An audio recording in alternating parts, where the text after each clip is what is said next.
flight attendant slapped a black woman in first class, but 10 minutes later, the cabin discovered she wasn't just a passenger.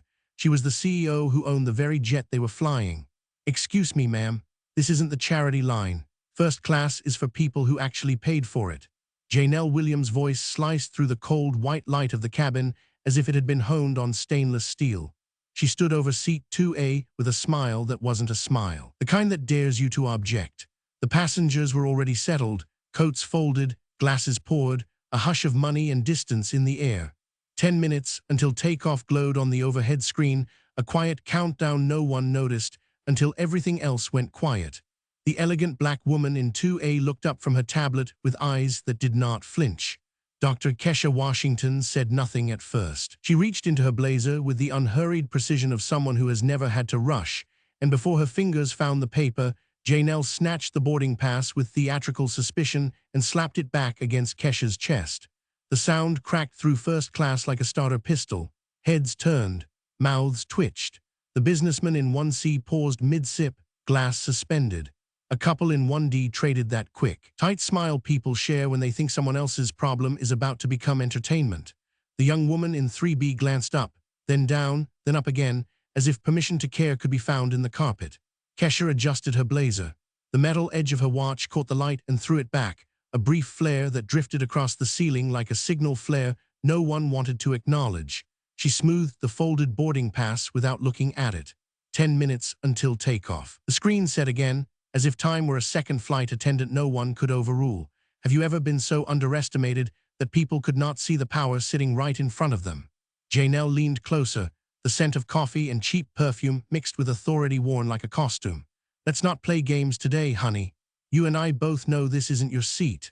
Her voice drifted just enough to include the row behind them, generous with its invitation to witness. A whisper skittered across the aisle. Another answered it.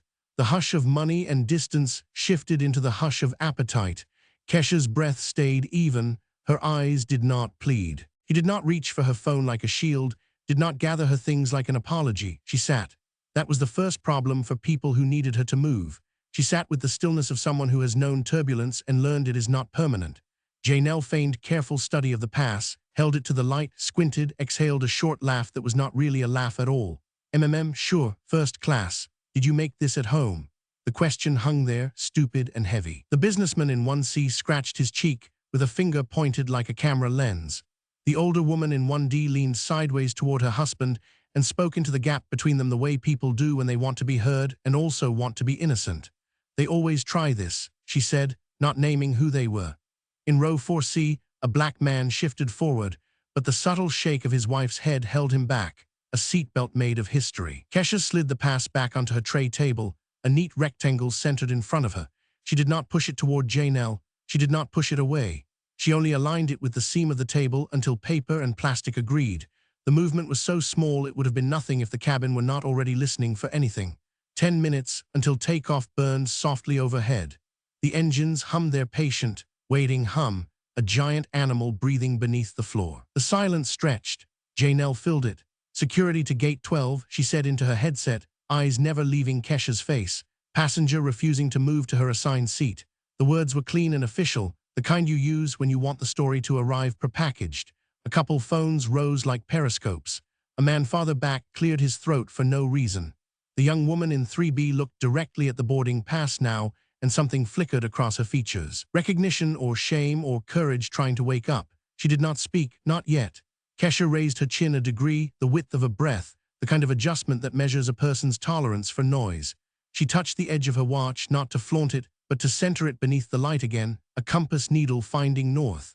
Have you ever noticed how dignity sounds, not loud but unmistakable, like a tone you can't unhear once it starts? Janelle widened her stance. "We can do this the easy way or the hard way. The easy way is you pick up your things and go to coach where you belong. The hard way is you get escorted off this aircraft and catch the next one when we're done proving a point." Another whisper moved, a small laugh, then the kind of cough that hides a small laugh. Kesha's hand hovered over the boarding pass, then settled beside it instead. No flinch, no apology, no argument. 10 minutes until takeoff turned to 9 in a blink no one saw. The cabin seemed to tilt even though the plane had not moved. In the aisle, Janelle's smile thinned. Something brittle showing through the paint. She liked compliance. She did not like quiet. Quiet asks questions you can't swat away. Quiet requires you to be sure. Kesha's phone buzzed once, a polite vibration against the tray. She did not look at it. She breathed. She waited. She let the cabin hear itself and decide what it wanted to be. That was the part no one expected. Not the watch catching light. Not the careful hands. Not the silence that made other people's words sound like they belonged to them. Power doesn't always announce itself. Sometimes it just refuses to move. The overhead screen held its calm verdict. 10 minutes until takeoff, time enough for everyone to show exactly who they were. Janelle flipped her phone to selfie mode, and the glow lit her smirk like stage lights. "Hey everyone, it's your girl Janelle, and you will not believe this," she whispered loud enough for the whole cabin to hear. "We've got someone trying to sneak into first class." The red recording dot blinked. The chat scrolled in fast bursts, emojis stacking, words tumbling. 20 people watching, 40, 90. The count doubled in heartbeats as curious eyes found the stream. Behind her, the businessman in 1C leaned closer, grinning, already savoring the humiliation he thought was about to unfold. The elderly woman in 1D murmured to her husband, "They always do this, don't they?" Passengers who had been adjusting pillows or checking email now turned to stare. Every camera lens in the room seemed to point towards seat 2A. Kesha did not look at them. She did not look at the phone, at Janelle, at the whispers crawling up the aisle. She sat with her boarding pass still aligned with the tray seam, the watch on her wrist throwing small measured flashes of light as if time itself were trying to signal. Janelle angled the phone closer, her voice higher now, dripping with mockery. "Look at this, everyone. She says she belongs here. I don't think so." The chat erupted with laughter emojis and words that tasted of contempt. "Drag her out. Fake ticket. Scammer." Someone wrote, "She looks too calm, watch out." But their comment was swallowed by the flood. The number ticked higher, 100, 150. A ripple of sound came from the jet bridge, heavy shoes on metal. Two security officers entered, their vests wide in the narrow aisle, radios clipped to their shoulders. They didn't ask for documents. They didn't question. They looked at Janelle, and Janelle pointed at Kesha. "This one, wrong seat," refusing to move. The taller officer nodded, as if confirmation were unnecessary, as if authority could be borrowed with a single gesture. The cabin shifted with anticipation. People wanted a show. They wanted compliance. They wanted someone else's downfall to fill the minutes before takeoff. The Latina woman in 3B looked down at her lap, but her eyes had already caught the words printed on Kesha's boarding pass when she walked past earlier. First class, clear, unambiguous. She had seen it. She knew. Her fingers tightened around her armrest, knuckles whitening. She opened her mouth, then shut it, the air folding back down her throat. Silence was easier. Silence was safer. In 4C, the black man who had leaned forward before adjusted again, but the memory of the officer's warning stare pinned him back into place. Janelle laughed for her live stream. "Oh, she's still sitting, still pretending. Maybe she works at McDonald's corporate, right? She thinks saying the word board meeting makes her sound important." The comment section howled, "Board meeting my foot. She can board the bus." Someone typed, "I'd pay to see her dragged out." Officer cleared his throat. "Ma'am, gather your belongings." The voice was steady, rehearsed, designed to end arguments before they began. Cameras rose higher, more phones, more eyes. The cabin was thick with the kind of quiet that is not quiet at all, but the hum of judgment amplified by pixels and signals bouncing across the world. Kesha breathed once, twice, the same rhythm she had carried since the first insult. Then she picked up her phone with deliberate precision. Not to record, not to plead. She pressed a single button and lifted it to her ear. "Tell the board I'll be 20 minutes late," she said softly, as though rescheduling a coffee. The words dropped into the silence like a coin into water, rippling outward. The businessman in 1C frowned, lowering his own phone for a second. "Bored? Bored of what?" The Latina woman in 3B froze mid-breath, eyes flicking from the past to Kesha's calm face. She knew what she had heard, and something in her pulse quickened. Janelle blinked but kept the camera rolling, her smile faltering just enough to betray a seam. The officers glanced at each other. Around the cabin, passengers whispered again, but this time the words carried a new edge. "Who calls aboard from an airplane seat? What board waits on her call?" The chat still laughed, still mocked, but a new thread wove through it, a question no one had the answer to yet. Kesha set the phone down beside the boarding pass, perfectly parallel, as if both belonged exactly where they were. She leaned back, eyes steady on the middle distance, waiting. 9 minutes until takeoff glowed above the aisle, indifferent to drama, counting down all the same. The aisle parted with the sound of polished shoes striking metal. Derek Jenkins, senior flight manager, stepped into the cabin with a clipboard tucked tight against his side and authority worn like armor. 8 minutes until takeoff glowed above the aisle, a reminder that time itself was growing impatient. Jenkins scanned the rows, found Janelle's raised hand, and zeroed in on seat 2A. "What seems to be the problem?" he asked, though his tone suggested he already knew. Janelle straightened, voice suddenly professional, passenger in the wrong seat, refusing to move, possible fraud. Jenkins nodded once like a judge receiving a verdict and turned his gaze on Kesha. His eyes lingered on the simple blazer, the neat bag, the boarding pass perfectly aligned on the tray table. He picked it up, studied it with exaggerated care, then held it to the light. "This doesn't add up," he declared. "We've had high-quality forgeries before. This could be one of them." The cabin shifted. A businessman in 1C clapped softly, his grin spreading, while a few others nodded with grim satisfaction. Finally, someone with authority was taking charge. The elderly woman in 1D whispered about time, and her husband patted her knee approvingly. Across the aisle, though, silence thickened. The Latina woman in 3B dropped her eyes again, but her chest rose and fell unevenly. She had seen the truth, but buried it beneath fear. In 4C, the black man's jaw tightened. He started to rise, but Martinez, the officer, stepped half an inch closer, the weight of warning heavy in his stance. Janelle's phone was still raised, her live stream audience swelling past 300. Her voice cracked with fake concern. "You all see what I have to deal with. She thinks she's untouchable." The comments poured in. "Fake ID, arrest her, throw her off." The tide of digital approval surged, emboldening those who had stayed silent moments ago. Jenkins tapped the pass against his clipboard, each knock like a gavel. "Ma'am," he said, voice sharp and certain, "you are ordered to leave this aircraft immediately. We can verify your so-called documents outside, while paying customers continue to their destination." His words carried the cadence of someone who had played this scene before, someone who believed process itself was power. A few passengers clapped louder this time, the sound bouncing awkwardly against the quiet stares of others. The businessman in 1C muttered into his phone, "This is what entitlement looks like." His livestream audience ate it up. 8 minutes until takeoff ticked to 7. The engines pulsed like a heartbeat under the floor. Kesha sat as if the hum belonged to her. She did not move when Jenkins leaned closer, did not shift when Janelle's camera panned greedily across her face. Her eyes, dark and unblinking, found Jenkins and held him there. The stillness was unbearable to a man who thrived on compliance. He mistook it for weakness and pressed harder. "Refusal to obey crew instructions is grounds for immediate removal," he barked, raising his voice to make sure the cabin heard. Even the officers stiffened, waiting for the signal to drag her down the aisle. The moment stretched taut, every gaze hooked on seat 2A, every phone recording, every breath caught between expectation and execution. Janelle's smile widened as her viewer count jumped again, the chat boiling with anticipation. Jenkins straightened. Certainty painted across his features. Officers, prepare to escort this passenger off. That was when Kesha finally moved, not quickly, not desperately. She lifted her chin a fraction, her gaze steady, voice low but carrying through the cabin. "Some decisions require the captain's eyes, not your assumptions." The words cut sharper than any shout could have. Jenkins froze, his mouth half open. A ripple passed through the rows, not applause, not yet, but the sound of doubt cracking the shell of certainty. The Latina in 3B inhaled sharply, her eyes flicking to Kesha then away, as if she had just seen a match strike in a room soaked with gasoline. The businessman in 1C lowered his phone for a breath before lifting it again.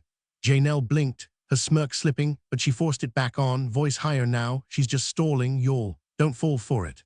The chat filled with laughing emojis, but a few new comments stood out. "Who is she? Why so calm? Why mention the captain?" 7 minutes until takeoff glowed on the screen, the countdown tightening like a noose.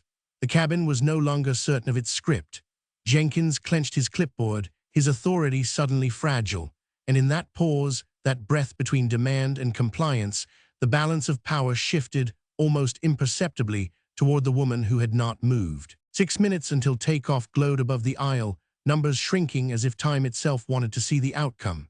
The cabin had gone still, not the easy quiet of luxury, but the brittle silence of an audience waiting for the curtain to rise. The engines hummed below the floor, steady, patient, the only sound that did not seem to hold its breath. Kesha moved at last, not to gather her things, not to argue, but to reach into her blazer and pull out a slim black case. She opened it with care and placed a single card face down on the tray table. No explanation, no flourish, just the faint scrape of leather against plastic and the weight of something no one else could yet name. The Latina woman in 3B leaned just enough to glimpse the edge. For a split second, the overhead light caught a flash of gold lettering. Her eyes widened. Her hand flew to her mouth before she forced it down again. She sat back, heart racing, but said nothing. Fear and awe locked her tongue. Jenkins frowned, clipboard gripped tighter. Janelle swung her phone toward the card, narrating with false cheer, "She's got a card now, folks. Maybe it says VIP scammer." The live stream chat erupted. "What is that? Show the card. Probably fake."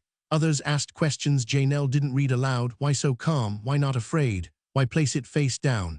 The businessman in 1C zoomed his camera, muttering, if it was real, she'd show it. He sounded less certain than before. The seconds crawled. Then the cabin door clicked. Senior pilot Captain Rodriguez entered, silver hair neat under his cap, lines of long service carved into his face. His presence filled the aisle in a way uniforms sometimes can, heavier than authority, quieter than threat. Jenkins straightened immediately, relief washing across his features. "Captain, we have a passenger refusing to comply. Likely forged documents. We're preparing removal." Rodriguez's eyes swept the cabin, pausing on the cluster of phones raised high, the faces strained with judgment, the officers shifting impatiently. Then his gaze found seat 2A. He saw the woman seated, calm, her hands resting lightly on either side of a face-down card. His expression was neutral at first, rehearsed professionalism.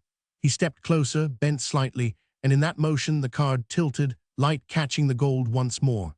It was only a flash, but enough. His eyes tightened, then widened, a flicker of recognition that slipped through his training before he could stop it. A change so sudden the cabin felt it even if they did not understand it. Live stream comments exploded. "Did you see that? Why did his face change?" The captain looked scared. Janelle blinked at her phone, the sudden uncertainty cracking her voice. He's just being thorough," she stammered, but her smile faltered. Rodriguez straightened, voice sharper now, carrying the authority of someone who had no time for games. Everyone stepped back from seat 2A. Now. The order cut through the air like a blade. Officer Martinez froze, confused. Jenkins opened his mouth, but the captain's stare stopped him cold. The businessman in 1C lowered his phone slightly, whispering, "What the hell?" Passengers pulled back as if an invisible force had shifted. The Latina woman in 3B sat rigid, her pulse drumming in her ears, eyes fixed on the card. The chat scrolled too fast to read. "This is weird. Something's happening. Who is she?" The engines hummed. Steady as ever, but the rhythm of the cabin had changed. 6 minutes until takeoff. And for the first time since the boarding pass had cracked the air like a gunshot, the power no longer belonged to those standing in the aisle. It had settled, unmistakable, around the woman who had not moved. 3 minutes until takeoff glowed above the aisle, the numbers shrinking like a heartbeat everyone could hear. The cabin was silent now, not the hush of wealth, but the silence of dread, every phone lifted, every eye locked on seat 2A. Dr. Kesha Washington finally moved. She lifted the card from the tray table with deliberate care and held it where the light struck full across the gold-embossed letters. Washington Aerospace Industries. Dr. Kesha Washington, Chief Executive Officer and Founder. The air cracked as if something invisible had broken. For a breath, no one spoke. Then the businessman in 1C read aloud into his live stream, voice stumbling over the syllables. "Washington Aerospace CEO." His words hit like a thunderclap. The chat exploded. "Wait, that's the leasing company. Isn't that one of the biggest? Oh my God." Captain Rodriguez stiffened, his jaw tightening. His eyes darted from the card to her face and back again. He knew every pilot knew the names of the companies that owned the wings they flew. Jenkins faltered, clipboard slipping against his chest. "That can't be real," he muttered, but his voice had lost its sharp edges. Janelle's phone was still raised, but her commentary had vanished. She stared at the card as if it were a weapon pointed at her. The businessman in 1C whispered into his camera, "Folks, this isn't a scam. This woman, she owns the plane." The chat detonated with disbelief. Then all #first-class fraud twisted into a new form, trending across aviation feeds. New hashtags sprouted like sparks. #she owns the wings, #Washington Aerospace, #Skylink scandal. Screens across the airport flickered with the sudden surge. Stocks twitched downward in real time, algorithms smelling blood. 2.1% gone in minutes. In the cabin, every phone caught Jenkins' face draining pale. Rodriguez pulled out his own phone, his hand shaking despite decades of cockpit control. He dialed a number only captains used in emergencies. "This is Captain Rodriguez, employee ID 4847, calling from aircraft N847WA. Immediate verification required on Dr. Kesha Washington of Washington Aerospace." Silence filled the gap, the kind that stretches seconds into forever. Around them, passengers whispered, "She owns the aircraft, doesn't she?" Someone in the back muttered, "That's billions in contracts." The Latina woman in 3B covered her mouth, eyes wet with recognition. She had worked in insurance. She knew the scale. Jenkins tried to speak, but nothing came out.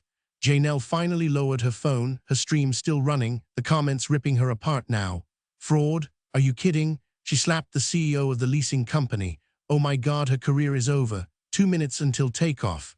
The captain held the phone tighter, breath measured, waiting. Then the voice came, tinny but clear enough that rows 1 through 3 heard it. "Dr. Washington is indeed our chief executive officer and company founder.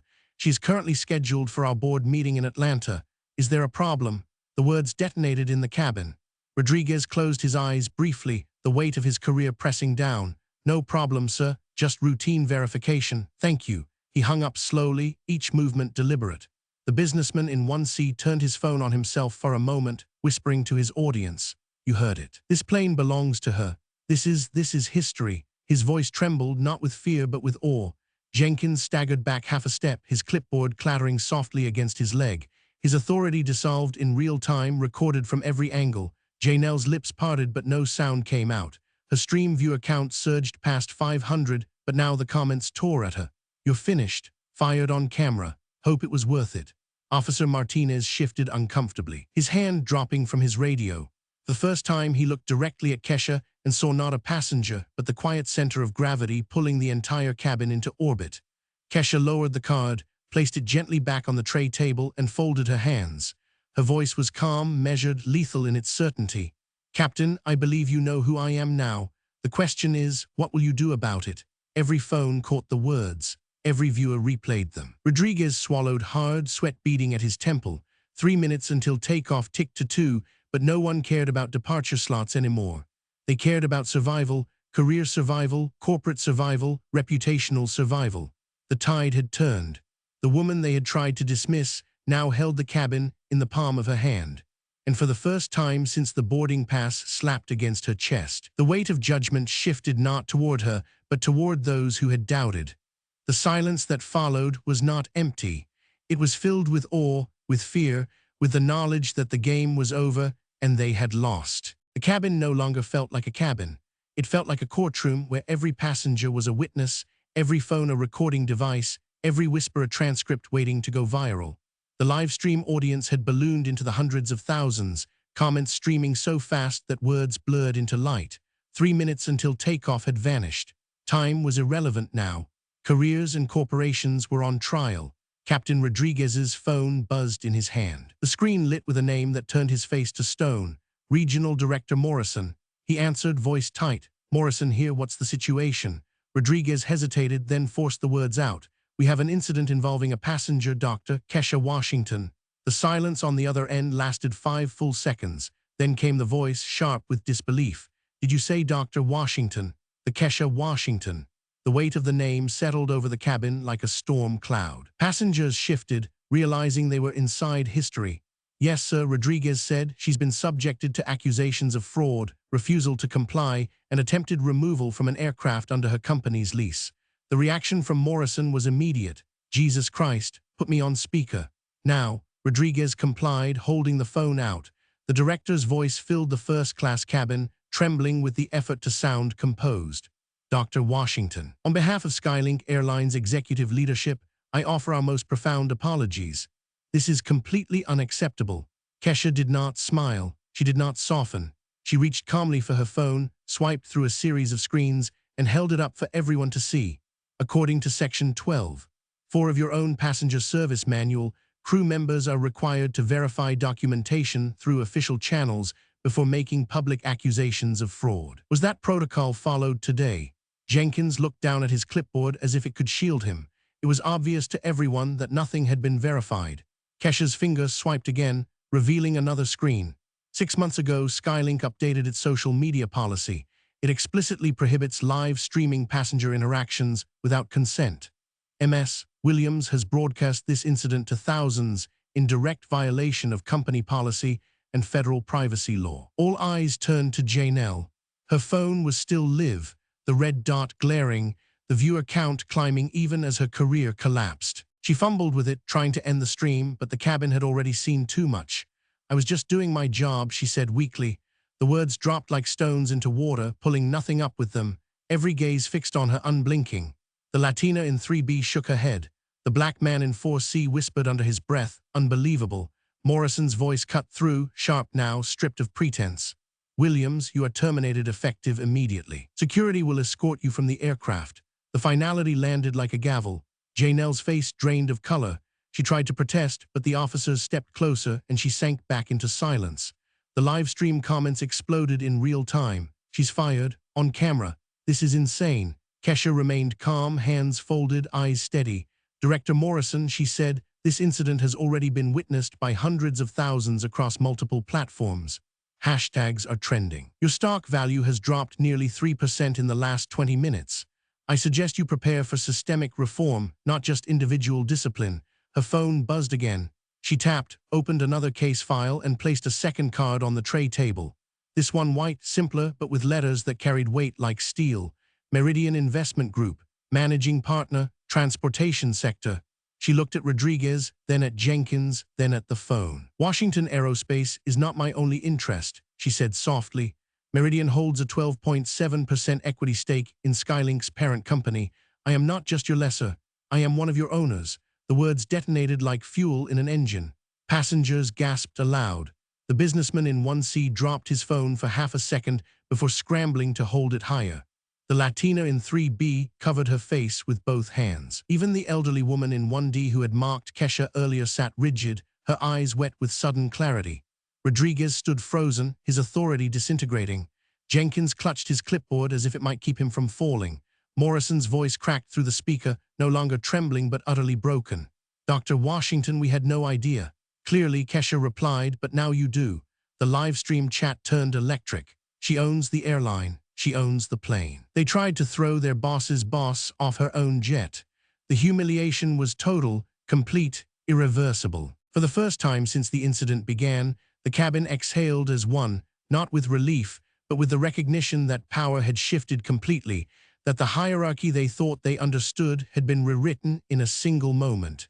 Kesha Washington, silent for so long, had shown the truth, and the truth was undeniable. 6 months later, the skies looked the same, but the system beneath them had shifted. Skylink Airlines reported a 70% reduction in discrimination complaints across its entire network, a number so dramatic even skeptics had to admit something real had changed. New procedures required supervisor review before any passenger could be removed. Live streaming incidents without consent was grounds for immediate dismissal. Mandatory bias training had rolled out across every hub. For once, rules were not just written, they were enforced. Planes lifted into the air carrying not just passengers, but the weight of lessons learned at 30,000 feet. The man in seat 1C, once eager to record humiliation, had become an unlikely advocate. His viral video was now required viewing in Skylink's employee training modules. He gave interviews where he admitted he had been quick to judge and slower to understand. Being a witness, he said, isn't about filming someone else's downfall. It's about examining your own assumptions. The black man in 4C, who had tried to speak and been silenced, now wore a new badge. Promoted into Skylink's Passenger Advocacy Security Division, he designed protocols that made sure no one's dignity was left at the mercy of arrogance. He spoke at conferences about de-escalation and respect, his voice carrying the authority of lived experience. Janelle Williams, once defiant, was no longer a flight attendant. Her live stream had ended her career in a single night. At first she worked retail jobs, blaming cancel culture, but eventually she enrolled in a diversity and inclusion certificate program. In one quiet interview with a local paper, she admitted, "I had to face who I had become, Dr. Washington could have destroyed me, but she chose to fix the system instead. That taught me more than any punishment." Meanwhile, Dr. Kesha Washington did not stop with one victory. She founded the Dignity in Transit Foundation, a nonprofit providing legal aid and advocacy for travelers facing discrimination. In its first year, the foundation handled more than 800 cases with a success rate over 90% in achieving compensation or policy change. 3 major airlines adopted the Skylink model within 90 days. Regulators began drafting industry-wide standards based on the framework that had emerged from a single confrontation in a single cabin. Aviation schools now taught the Washington Protocol as a case study in power, patience, and preparation. Passengers across continents invoked her name when demanding fair treatment. What had begun as a boarding pass, slapped in contempt, had become a blueprint for reform. In one montage, a Skylink jet taxied down a runway, its wings flashing in the sun, while screens showed hashtags replaced by headlines: reduction in complaints, training success. Investors restored confidence. A system once corroded by arrogance, now reshaped by accountability. The final image was not applause or revenge, but quiet resolve. Kesha seated at a boardroom table, her hands folded as always, her voice steady, her gaze unwavering. "Real power isn't revenge," she said softly to a room full of executives and regulators. "Real power is rewriting the system so no one else suffers."